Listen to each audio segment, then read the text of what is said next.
hacia futuras tomas. Pamela Araya, muchas gracias por el completo informe. Muy buen día. Vamos a cambiar completamente de tema, vamos a revisar información internacional. El expresidente de Estados Unidos, Donald Trump, comparecerá hoy en Washington para la lectura de sus cargos, todo tras la imputación por sus presuntos intentos de revertir el resultado de las elecciones del 2020, las que incluso podrían enviarlo a la cárcel. Para profundizar en este tema, nos acompaña el coordinador de investigación del Centro de Estudios Internacionales de la Universidad Católica, Diego Rojas. Diego, bienvenido a Canal 24 Horas, ¿cómo te va? Muy buen día. Hola Andrés, buenos días, ¿cómo estás?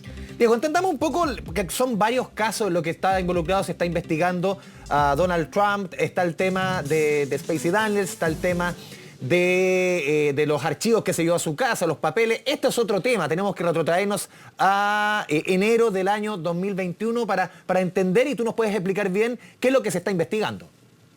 Sí, lo que se está investigando propiamente tal es cuál es el rol que cumple Donald Trump en este intento de frenar los resultados y esta subversión que ocurrió en el Capitolio en el mes de enero. Ahora, efectivamente lo que trata de probar la Corte, o lo que intentará probar la Corte en este proceso, es cuál es la implicancia y cuál es el rol que cumplió el expresidente en estos actos subversivos que todos vimos en el mes de enero.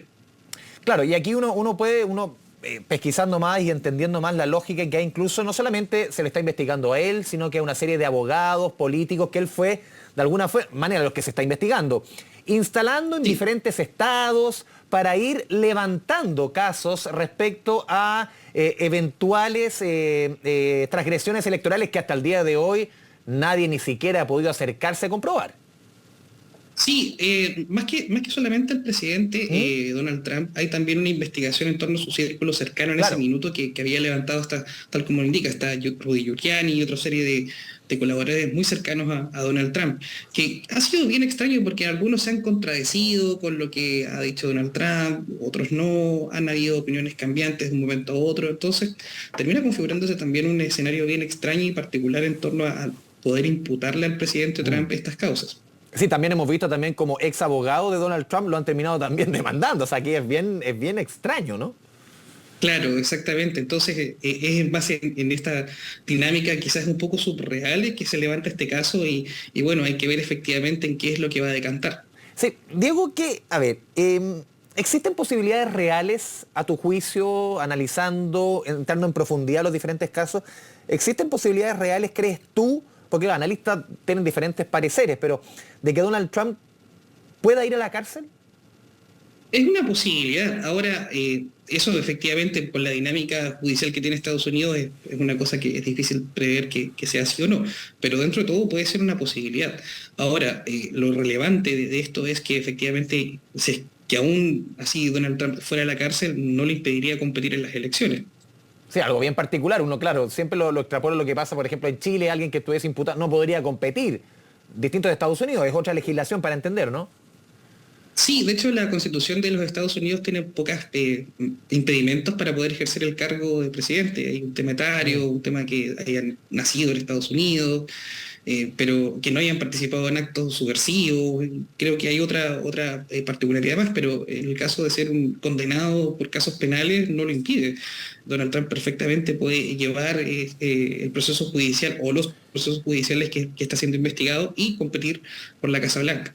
Diego, y también tú nos puedes explicar, a ver, cómo, en el fondo, más que cómo funciona el sistema judicial en Estados Unidos, cada caso que hemos ido conversando se da en un estado distinto. Por ejemplo, el caso de los documentos en Miami, el caso con esta ex actriz porno en Nueva York, el caso que estamos hablando ahora en Washington. Y ahí, de acuerdo a la composición de los mismos juzgados, a la realidad política de cada estado, es como también puede ir avanzando cada caso, ¿no? Sí, yo sin ser completamente un experto en lo que es la legislación estadounidense, claro, tiene esta particularidad de que hay casos que son llevados a nivel distrital, a nivel estatal, y hay otros casos que efectivamente involucran cargos que son federales, que son llevados por otro tipo de cortes. Pero independientemente de cuáles sean las dinámicas de que ocurra, esto siempre va a decantar a que lo resuelva en algunos casos, por ejemplo, la Corte Suprema, puede seguir apelando a otro tipo de cortes. Entonces es un camino bastante largo por la dinámica que tiene el sistema judicial en Estados Unidos. Sí, Diego, ¿cómo entender? Sí, dale, ¿iba a seguir? No, solamente para clarificar que efectivamente hay casos, por ejemplo, lo que ocurre con esta actriz porno, es algo que ocurre dentro de la jurisdicción del Estado de Nueva York y se juzga en base a esos criterios y esas normativas. Y hay otros cargos que son, por ejemplo, cargos por crímenes federales, como lo que ocurre con el tema de lo que ocurrió en enero por la toma del asalto al Capitolio, que implica cargos federales que son evaluados por otro tipo de cortes y así. Sí, Diego, ¿cómo entender ya en análisis más político, casi sociológico, que con todo lo que hemos conocido de Donald Trump, y conocemos de Donald Trump mucho antes incluso que llegase a la política, lo que hemos visto el último tiempo, todos estos casos como el cerco judicial, y al final uno ve en las encuestas que más que caer, esto siente que en algunos casos incluso le favorece? ¿Cómo entender esa lógica política? ¿Cómo entender esa lógica mediática? ¿Cómo entender un fenómeno como el de Donald Trump? Sí, es curioso porque quizás nosotros somos un poco ajenos a cuál es la dinámica efectivamente que ocurre en la política norteamericana, y con el ascenso de Donald Trump venimos a comprender un poco más cómo funciona. La política norteamericana también tiene mucho de espectáculo, y si hay alguien que efectivamente domina ese lenguaje es Donald Trump. Recordemos que Donald Trump también logra movilizar un sector de votantes que no votaba con su discurso de Make America Great Again, y eso sigue estando ahí en el ambiente. La gente no se ha deshecho de ese discurso y siguen viendo en Donald Trump como efectivamente el hombre que va a salvar a la nación.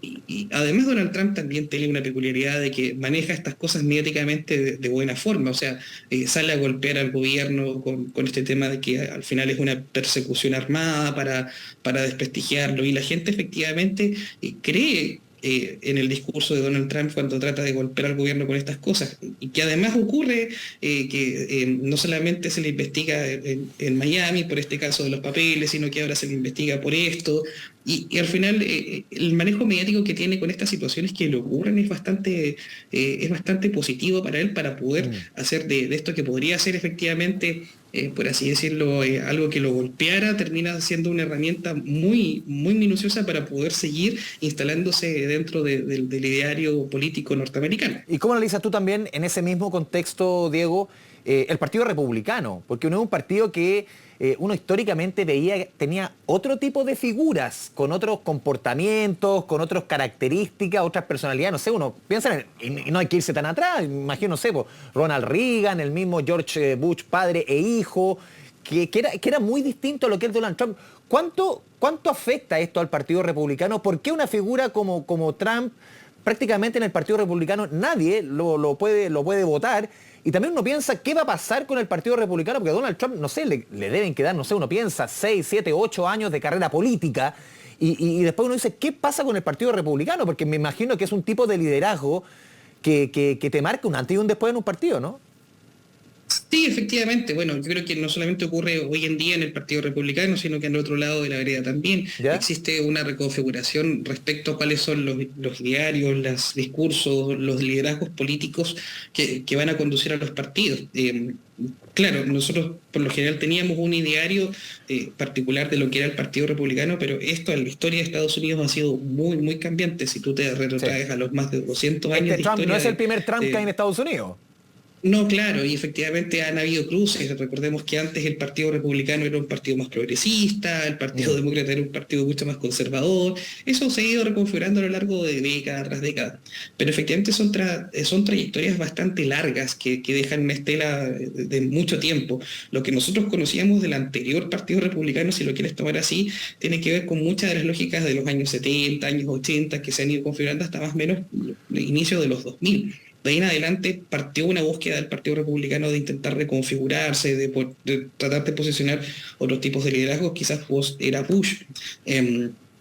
Y ahí surge esta figura mediática de lo que es Donald Trump. Pero si uno mira, por ejemplo, los que están debajo de Donald Trump, no son liderazgos que uno pueda decir que son muy disonantes con esta impronta. O sea, DeSantis tiene quizás hartas características trumpistas.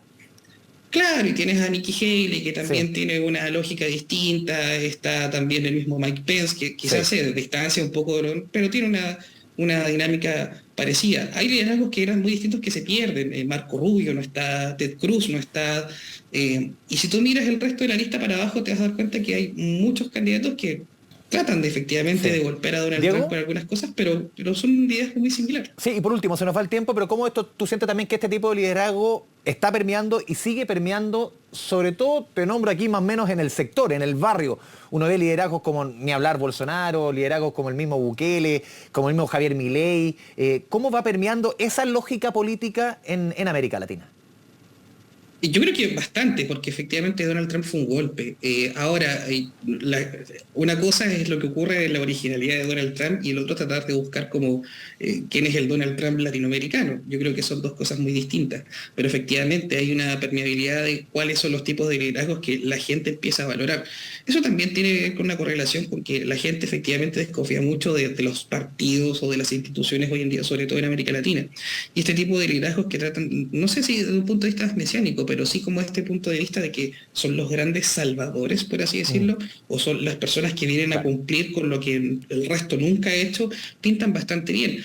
Ahora, con matices, efectivamente, Donald Trump yo creo que tiene un mundo de diferencia con Javier Milei, pero son liderazgos más fanfarrosos, con mucho discurso, con mucho movimiento de masa, que claro, efectivamente pueden calar. Ahora, ¿qué tanta posibilidad tengan algunos de esos liderazgos, aparte de Bolsonaro, de permear en la política latinoamericana? Bueno, depende de cada caso. Tienes un caso positivo en Brasil con Bolsonaro, no sabemos qué pueda pasar con Javier Milei, que por lo menos en las elecciones que son atingentes al partido no le ha ido tan bien. Vamos a ver en estas próximas semanas cómo le va a ir a él en las elecciones primarias de Argentina, y así podemos ir viendo caso a caso. En Paraguay habían casos de candidatos que podían tener una lógica similar y les va bastante mal. Entonces, bueno, eso hay que ir viéndolo caso a caso, pero efectivamente esa lógica ha permeado mucho en América Latina. Diego Rojas, coordinador de investigación del Centro de Estudios Internacionales de la Católica, te agradecemos este espacio con Canal 24 Horas. Muchas gracias. Gracias, que estén bien. Buen día.